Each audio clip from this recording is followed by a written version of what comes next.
जय जगन्नाथ।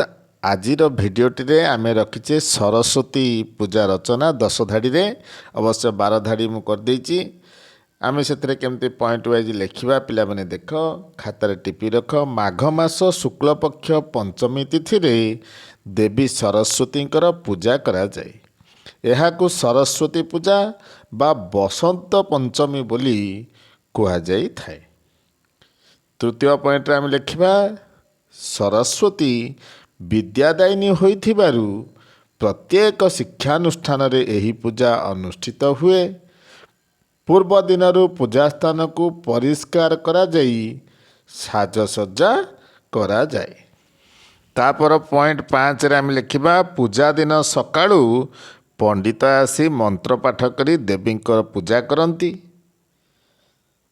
6 पॉइंट रे आम रखीचे शंख और घंट घंटा बाजे। 7 रे आम रखीचे पिला माने नूतन पोशाक परिधान करी फूल फल नड़िया और धूपदीप धरी आसी थांती। आदि तुम लिखिपार सरस्वती हंस बाहिनी होइथिबारु से हंस उपरे विराजमान करि थांती बा बसी थांती। जिबा आमे एबे अष्टम पॉइंट को पूजा परे सरस्वती को पुष्पांजलि दिया जाए। नवम पॉइंट पिला माने भल ज्ञान पाइबा पई मां को भक्ति रे प्रार्थना करती। 10 रे आम लिखीचे शेष रे प्रसाद सेवन करी घर को फेरी आसती। 11 पॉइंट रखीचे पूजा परदिन पूजार्चना परे देवी को निकटस्थ जलाशय रे विसर्जन करा जाए।